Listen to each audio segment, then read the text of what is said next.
After Brexit, it definitely is less united. And England has always been a problem because it's been hard to discern where Englishness begins and Britishness ends. You know, we have no parliament, no assembly, no national museum. We don't even have our own national anthem. So I think it's hard to separate that aspect of our identity, whereas it's easier for the Scots and the Welsh perhaps to do that. So in that sense, the football team really becomes more than just being about sport. It's a symbol, a reflection of who we are. And I think that's what's so great about this current team, because as young men, they are looking forward. You know, they're not looking back to past glories.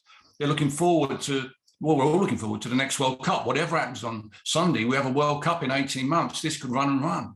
But when you see people, you know, waving the flag of St. George or hanging it from their windows, do you see English patriotism or English nationalism? And in your book, what's the difference?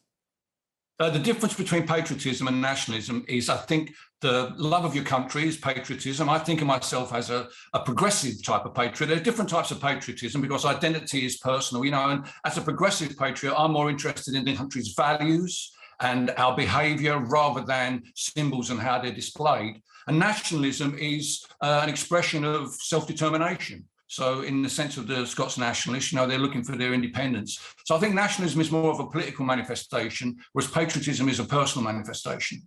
Calvin, let me turn to you. What do you see on the stands of people supporting England? Is it nationalism or is it patriotism or a bit of both? I think it's patriotism. I think it's a good thing because it is a uniting factor. And like you mentioned in the skit, you know, after Brexit, after COVID, we need something to bring us all back together. And that's what football does. And that's what a bit of patriotism does. We're all uniting behind the flag. We're all uniting behind the team. And that's a good thing. But is that what people in Scotland are saying as well? I mean, are they uniting behind this team? I'm not so sure. I mean, I haven't taken a straw poll, but I've spoken to a few Scots who are not as exuberant about the England victory as you might be. Well, I mean, it's not a great British team. It's not Team GB that got through. It's the English team that got through. So there will be many people in Scotland that are supporting us as kind neighbours, and there'll be many people in Scotland that aren't as interested. But that's fair game. I don't see what that has to do with England winning or not. But is that kind of support of England through this game, is it a zero-sum game? The more England is supported, the more Scots are going to feel defensive about it. No, not at all. I don't know. I don't see why we're focusing so much on the things that separate us. You know, Englishness and Britishness are often conflated because English culture is so influential in British culture and has been throughout our history. You know, we talk about things like, you know, our beautiful language that Shakespeare and Cranmer helped shape, and our architecture from Tower Bridge to the Palace of Westminster. These are all great parts of British culture that came from English culture, and that's nothing to be frowned upon. I don't see why we're always looking to divide the difference between Scots, Wales, and England. Billy Bragg, we're all happily united.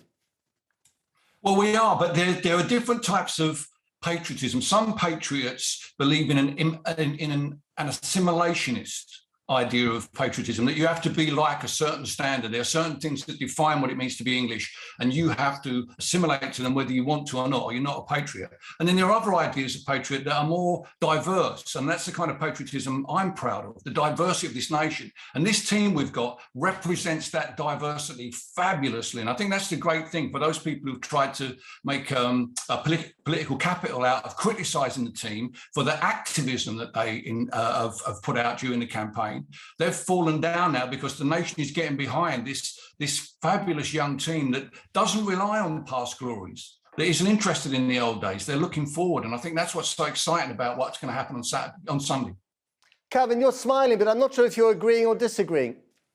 I think what Mr. Bragg's saying is fantastic, because this is exactly it. It takes away, you know, the culture wars have been obsessed with our immutable characteristics, the colour of our skin, our gender, our sexuality, all the things that are frankly unimportant about us. And what this does, it reunites us on something we can all identify with, our English culture, whether it's our favour of tradition and heritage, or the more progressive things, whether it's down to fine art or food, you know, from John Constable to cottage pies and apple pies. And the English team, the English flag and the English team together exemplifies that. Again, it's a uniting factor. Calvin, what about taking the knee? How do you feel about taking the knee, mate? I think taking the knee is a disgusting thing to do. I think it's terrible because they claim that taking the knee is to fight. There's your problem, folks. because they say taking a knee is to fight against racism, but there are many, many more progressive ways to fight against racism. There are campaigns in football that have been going on for a long time, like Kick It Out, that are not as political as Black Lives Matter, which we know to be a neo-Marxist, anti-British, anti-family organisation. It's not one that we should be supporting. Calvin, let me ask you then, was Gareth Southgate wrong to ask his team to take the knee? Was Gareth Southgate wrong to take the knee himself? Yeah, absolutely. It was jumping on a bandwagon. You know, people thought it was the right thing to do. It was a good thing. But from the moment they started it, I think they might have realized, sugar, how do we end this? What is the criteria that we have to meet when we say, okay, racism is no longer a thing. We can stop taking a knee now. And when the fans returned to the stadiums and football teams started hearing the boos when they were taking a knee, they should have learned the lesson that fans were not interested in this politics on the field. And it's not a case of being racist or not racist. From the stands? No, it's a case of it's ridiculous. I mean, paid a lot of money to be there, letting their voices be heard. Billy? The idea that the England team are a bunch of Marxists is so ridiculous, Calvin. You're working so hard to separate us from the great thing that the team has done. It's absolutely ridiculous to suggest that. And the real problem with booing is the booing of national anthems, the belligerent, insular, belligerent English identity that boos the national anthems of other countries. That's what we should be complaining about. That's what the Prime Minister should be getting out and saying that is not acceptable. Just finally, you're conflating points and arguing. Calvin, you're conflating points and arguing something that I hadn't said. Calvin, just briefly. I absolutely agree with you. Calvin, in 2 seconds. National anthems is wrong. No one should boo a national anthem. Southgate has done something extraordinary, which is to take the knee and get cheered by people waving the England flag from the stands. And that is an extraordinary thing to achieve, isn't it? In 10 seconds. Yeah, no one should boo anyone else's nation's national anthem. We should all be good sportsmen. But taking a knee is aligned with a neo-Marxist political organisation. We've run out of time. Sorry, Calvin Robinson, Billy Bragg, thanks very much indeed.